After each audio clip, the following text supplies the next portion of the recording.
The United States experienced huge immigration waves during the colonial era in the 19th century from the 1880s to 1920. Many people came to America seeking economic opportunity, religious freedom, and even personal freedom.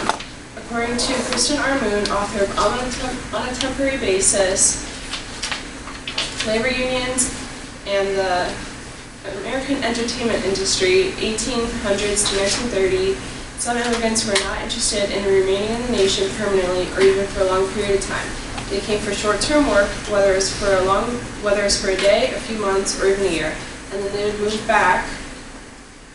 move to their next job in another country or go back home overseas.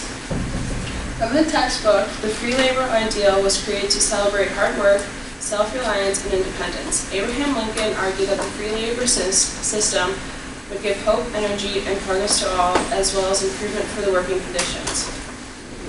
This permitted farmers, artisans, and artisans to ensure the products of their own labor and also benefiting wage workers. Immigrants coming to the U.S. looking for economic growth knew about the free labor risks and uncertainties, but it did not get in the way of them coming to the New World. According to Charles A. Will's Destination America article on the PBS website, the founders of the United States led the country to make freedom to worship the law in the First Amendment of the Constitution. Congress shall make no law respecting an establishment of religion or prohibiting the free exercise thereof. This attracted millions of immigrants, resulting in America gaining more than 2,000 different religious groups, and to this day is still gaining more. The German Christmas was the base for the American Christmas traditions, including the giving of gifts, the Christmas tree, and the emphasis of family. Some personal freedoms immigrants were looking for was for a better life for themselves and for their families, and to have control over their own lives instead of living in a dictatorship. They also wanted their children to obtain a good job and to support their family, as well as having a nice, safe place to live. Immigrants fled to America because of the gold rush in 1850s, and this attracted 25,000 Chinese. Immigrant workers came from all over, such as Ireland and Germany. Irish immigrants were the first to arrive in America, and they entered at the bottom of the free labor ladder and struggled to find jobs.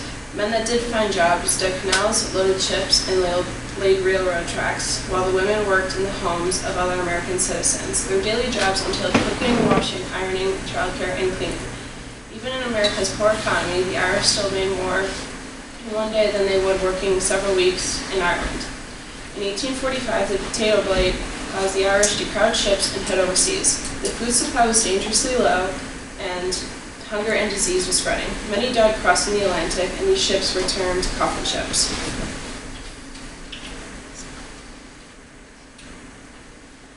Germans offered the United States with butchers, bakers, beer makers, carpenters, shopkeepers, mechanics, laborers, farmers, musicians, and merchants, who often settled in the Midwest and congregated in cities in Wisconsin, North Dakota, Nebraska, and Iowa. Germans also valued owning a home, and they purchased them as soon as possible and preferred that they were made out of brick. The effects of World War I from 1914 to 1918 caused immigration waves to decline. German Americans would sympathize with Germany instead of their new home and made changes to themselves so they wouldn't be discriminated for their heritage. Changes in traditions and names of businesses so they would not be discriminated and they would sound more American. The purpose of the Immigration Act of 1924 was to limit the number of immigrants allowed to come to the United States through national origins quota.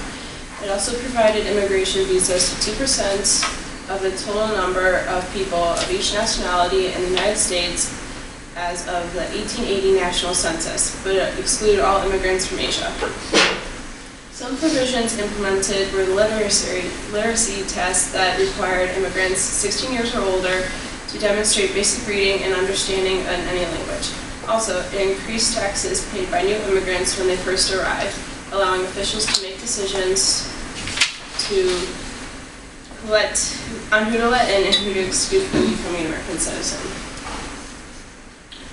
Overall, immigrants helped industrialize America with all the skills they brought from overseas.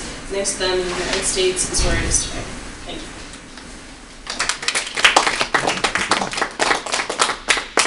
you. Any questions for Nicole? All right, thank you.